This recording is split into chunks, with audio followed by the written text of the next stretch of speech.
With NFL free agency set to kick off on Monday, obviously there's a lot of rumors directed towards our Cleveland Browns and players they might be interested in. But my lord, some of them are so far off base, it drives me nuts. We're going to talk about it. Your latest Locked On Browns starts now.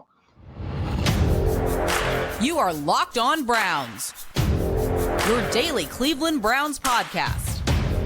Part of the Locked On Podcast Network. Your team every day.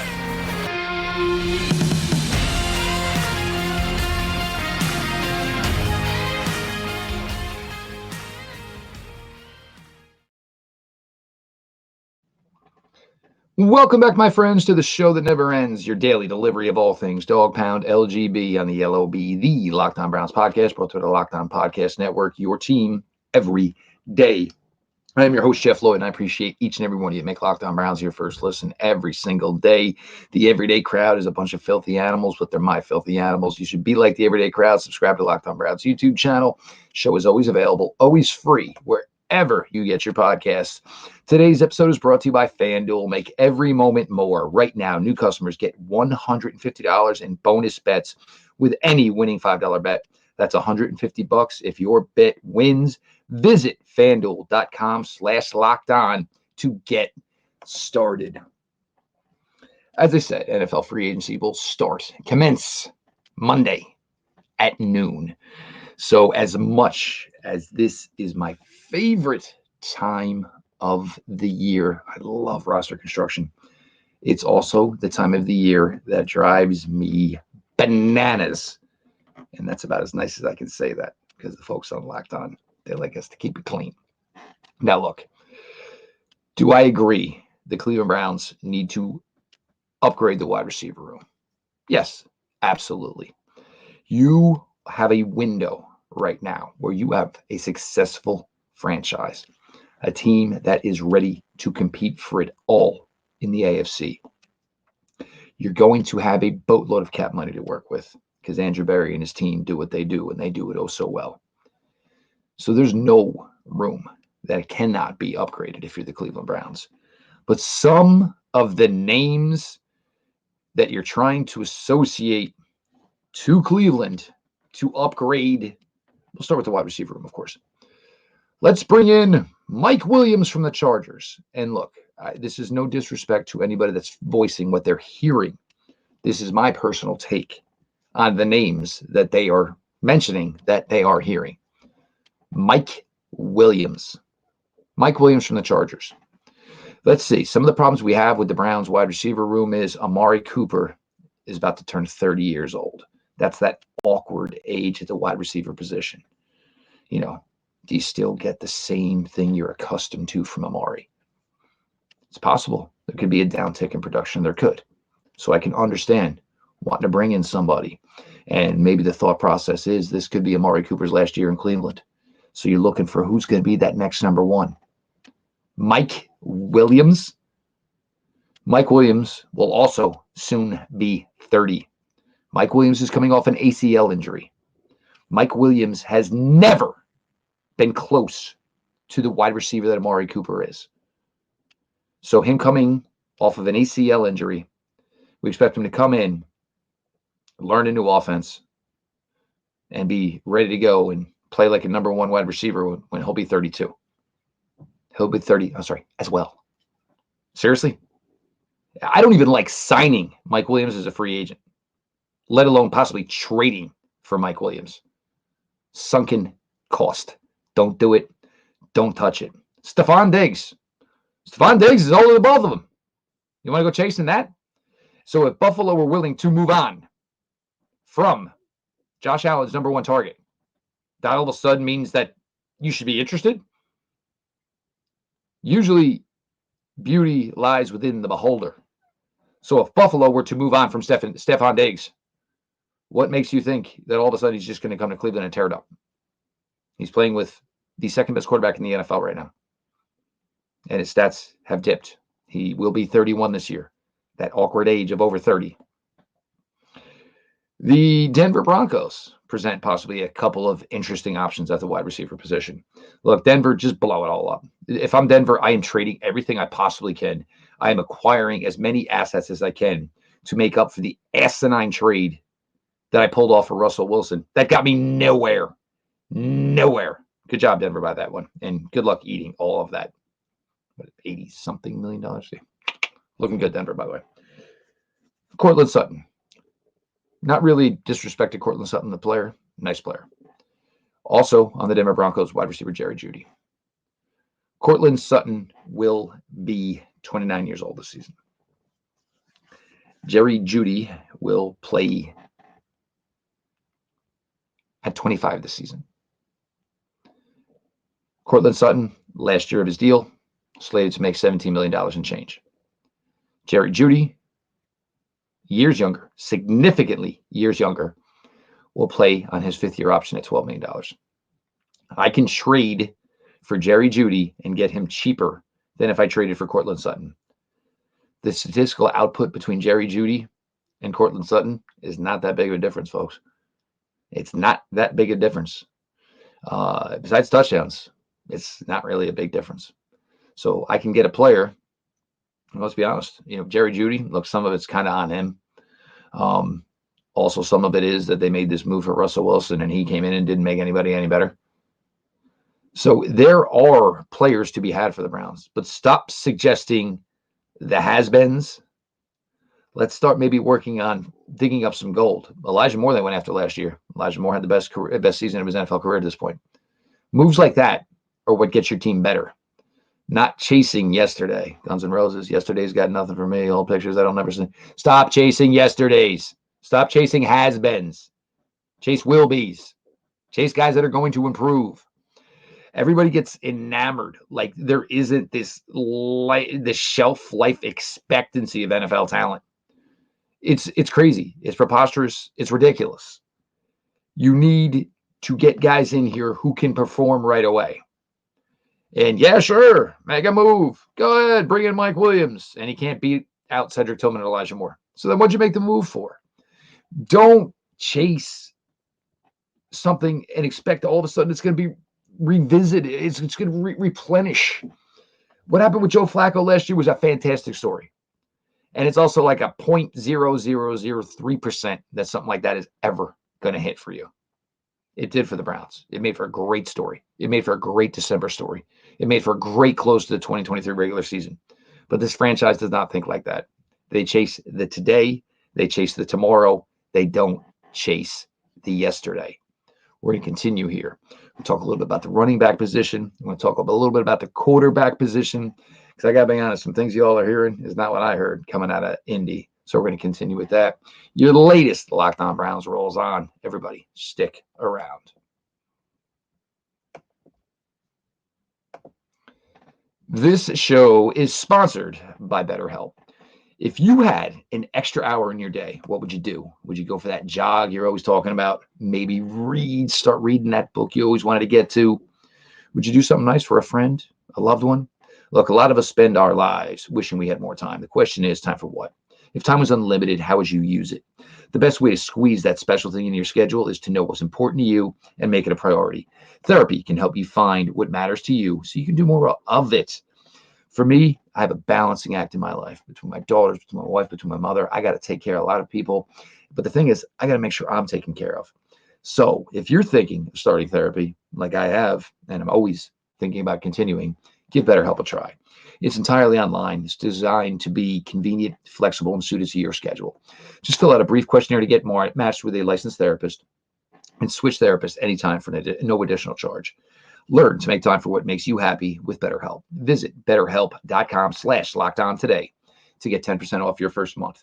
That's BetterHelp, HELP.com/lockedon.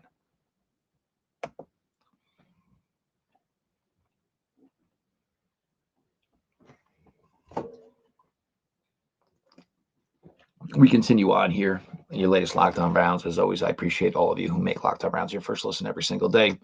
The everyday crowd, you guys are loyal, you are faithful, and we need more of you. Subscribe to Locked On Browns YouTube channel. Show is always available. It's always free, wherever you get your podcasts. Now we continue on here. And now the running back position. And this is one that I just think a lot of you, look, I mean, we all have our rose-colored glasses. We do. And we think Nick Chubb is invincible, the Batman signal, all that stuff. But reality is reality. We have no idea when Nick Chubb is going to be able to play football. And, Nick Chubb and Nick Chubb's camp can put things out and try to give us hope. But until we see it, it's completely impossible to believe. And it's not that I don't think Nick can be a part of the 2024 season. I don't think it's not that I don't think Nick can be a significant part of the 2024 season.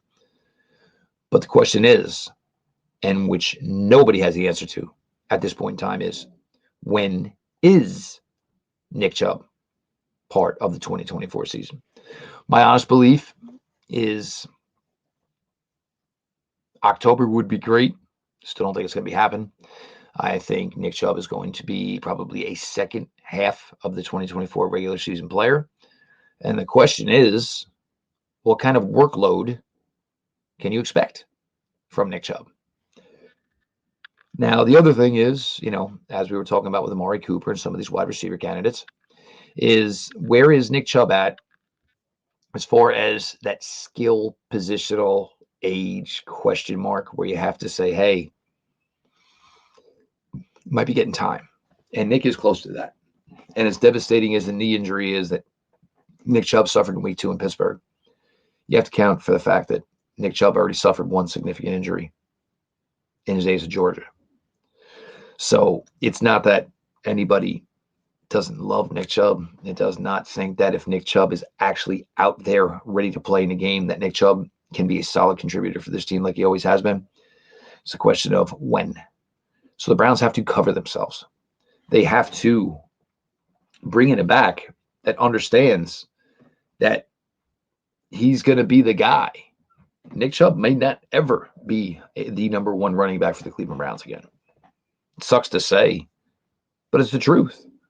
And good NFL teams don't say, make big decisions based on hope. Hey, you all thought your mortgage rates were going to get lower, right? You all hoped for that, right?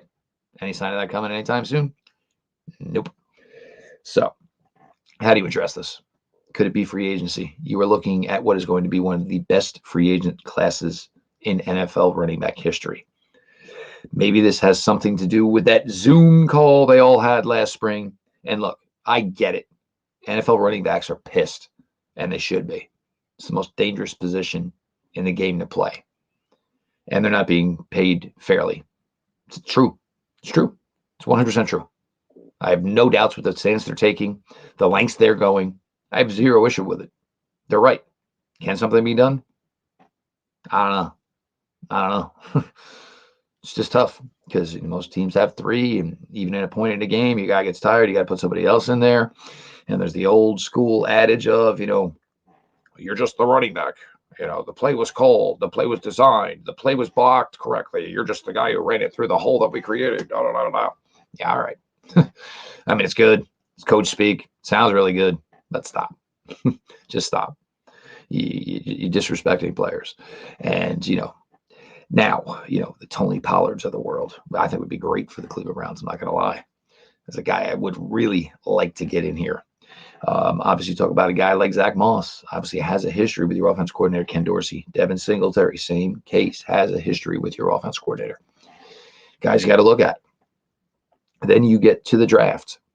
And this is a good draft class as far as the running back class, in relation to the Cleveland Browns. It's not one of those ones where you can have a guy go in the first round. And maybe some people said if Jonathan Brooks from Texas was healthy, maybe he would have been a first-round guy. I got a hard time believing if you can't find a way to commit to these running backs, that all of a sudden you're going to now commit 5 years to a running back. 4, maybe 5, obviously. I just don't know if I see that. I just don't know if it was truthful. But the Trey Bensons of the world, great running back. I'm a big-time Florida State fan. Trey Benson's time speed at the combine blew me away. I didn't know Trey Benson was that fast.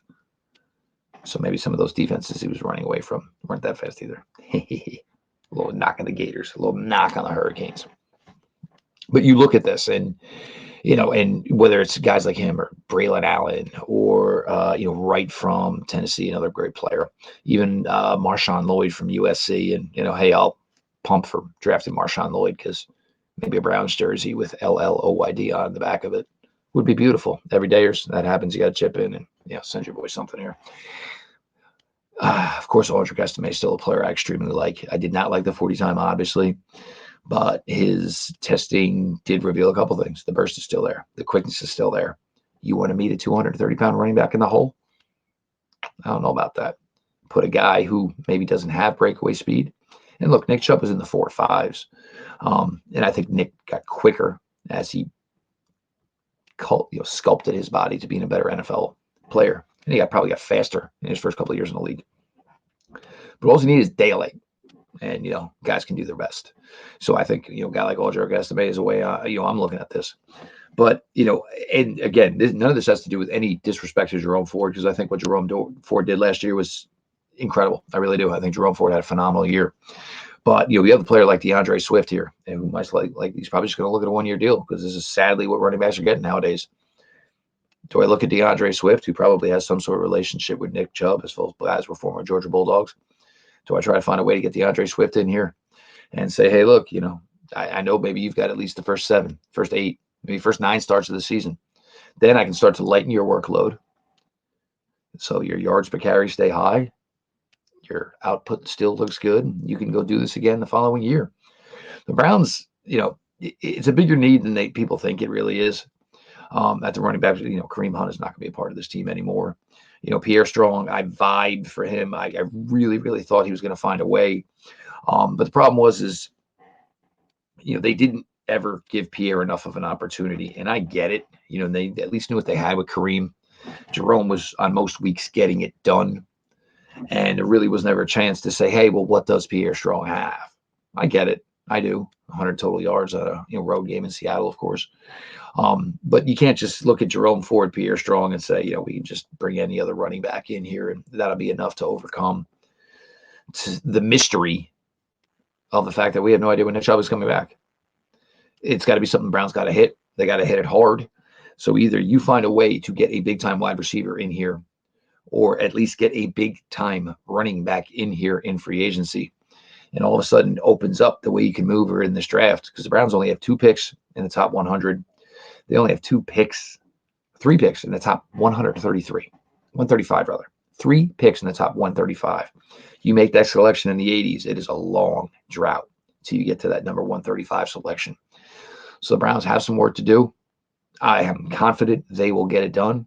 Andrew Berry has delivered the mail every offseason since he's been here. There's no reason he's not putting on his Cliff Clavin uniform and going and getting done again. But it's a lot of work. It's a little bit different than what the Browns have had to do in the past. So certainly it'll be fun to watch.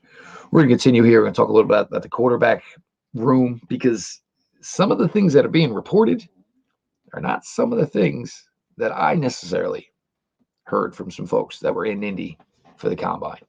Your latest Locked On Browns rolls on. Your host, Jeff Lloyd. Appreciate everybody for sticking around.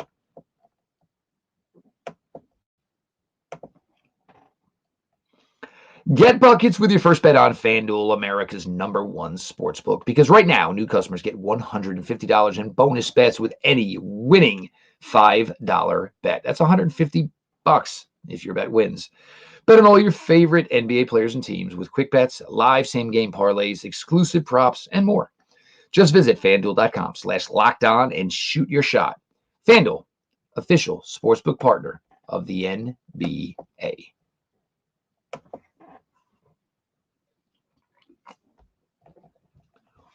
Closing out your latest Locked On Browns, your host, Jeff Lloyd. Of course, we always appreciate every one of you who make the show your first listen every day.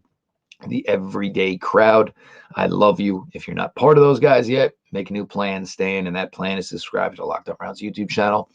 Show is always available. It's always free wherever you get your podcasts. We've obviously talked the wide receiver position. I give you a guy that I think will make a difference for this team. And in Jerry Jeudy, we talk about the running back room, guys like Zach Moss, Devin Singletary, Swift, in my opinion, realistic options for this team. And talk a little bit about the quarterback room now. Now, I don't know what's going on here, because people I spoke to who were last week in Indy, the one thing that I came away with is that Joe Flacco and the Browns was not going to be something that's ever going to be reunited. Joe is in a unique situation. If nobody would offer Joe the opportunity to play right away in 24, from what I've heard, is Joe's more than comfortable to do the same thing he did in 2023. Go home, see his big family, spend time. Joe's kids are at this very impressionable age now where he can be a part of their lives, not living away from them, not living through FaceTime. So if somebody's going to say, hey, Joe Flacco, I want you to be my starter this year. And yes, facts are facts. He's 39 years old. He'll be 40 next January. So it's not crazy for some teams to say, no. There's going to be a lot of quarterbacks go in the first round. Are you a team that's going to say, hey, I want a bridge guy? And I think Joe would be comfortable with that. I think Joe would say, hey, look, give me the ball.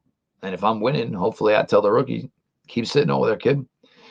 But I don't know how many teams are willing to come and offer Joe that spot. He's got a little competition in the league. A guy like Jacoby Brissett, similar type of player, but obviously significantly younger. So for Joe, and now what I've heard as far as the Browns are concerned is Browns don't have much interest at all. They don't have much interest at all. There's a couple ways to look at it, obviously. When the Browns went to Joe, it's not always what we saw from the Browns offense. And this is the one part where I kind of do disagree with it. And it's maybe twofold. We don't know what the Browns offense is going to look like yet in 2024. Obviously, there's going to be some changes with Ken Dorsey coming in. There's going to be changes in personnel, which most likely causes some changes in philosophy. Joe came in healthy, rested arm, and was just ripping BBs all over the place. That's not really a Kevin Stefanski offense. Maybe it translates a little bit more to what a Ken Dorsey did with Josh Allen. But, of course, some of the things Josh Allen did, of course, were opened up for by his athleticism. The fact that you just can't drag the guy to the ground. But I've heard that the Browns don't really have much interest in going back at this. They do have interest, from what I've heard, in maybe running back a relationship with Jacoby Brissett. I've heard that. I did not hear anything that they really are looking to continue this Joe Flacco thing. Again, magical story. Magical run from late November to January up until the playoff game when it all fell apart, sadly. So believe what you will at this time. And again, I will always tell you at this time of year, believe everything, believe nothing. That's where you're at. Until you hear legit proof of so-and-so is here, everything can be smoke. Nothing can be smoke. It's just the way it goes. Now, if the Browns were to bring Joe back, I'm not saying that I think it's anything about Deshaun. It's going to be more about the media. It's going to be more about the fan base. Because I think there are so many people that, and you're okay for thinking this. I don't criticize you for saying, I just don't like Deshaun Watson because of his history off the field. You're entitled to your opinion. That's fair. But a lot of things that I hear about Deshaun Watson are not based on that. And you guys try to just say it. Just say you don't like him. You don't like what he did. I'll have respect for you. Critiquing his play from last year is not a fair criticism. Deshaun Watson played well. And I'll say it again as many times as you all want to hear it. The Cleveland Browns season would have went just as well if Deshaun Watson finished the season playing quarterback as it did with Joe Flacco finished the season playing a quarterback. And you know what? They might have even been better with Deshaun Watson. But now we continue on. So, is Flacco a threat to Watson's playing time? I don't think so. If Deshaun gets hurt, that's the point I can give you guys. He's a guy that's gotten injured. It's fair. It's fair. But is Joe going to just come here with the hopes that Deshaun gets injured? You have a young quarterback that you're grooming to be your eventual number two, and Dorian Thompson-Robinson. This season went so well last year. You really weren't able to do that because you didn't want to put it all on a rookie. And if it didn't work out didn't work out for DTR, all of a sudden you may have crushed a young man's confidence as he was trying to build up to what he was going to be for your team. So all things to think about. Personally, Joe Flacco, being the quarterback, yeah, it was great. It was fun. But, he is 39. And if Joe Flacco's got to play 17 games, 18 games, well, not this year, but 17 games, then you're talking about 18, 19, 20, get through the playoffs. I don't think you're going to get the same return of investment as you did in 2023. Deshaun's your guy. There's somebody else going to be brought in. Yeah. Deshaun's your guy. And it's going to all come down on number 4 in 2024. So we talked some wide receivers. We talked some running backs. We've obviously talked the quarterback position. Free agency set to kick off Monday at noon. It's going to be a fun few days here on Locked On Browns. It's going to be a fun few days here in the NFL. I'm your host, Jeff Lloyd. I appreciate you all who make Locked On Browns your first listen every single day. Again, subscribe to the Locked On Browns YouTube channel. The Everydayers are a bunch of fun ones, and you want to be just like the Everydayers. Show is always available. It's always free wherever you get your podcasts. This has been your daily delivery of all things Dog Pound. LGB on ELOB. Let's go, Browns.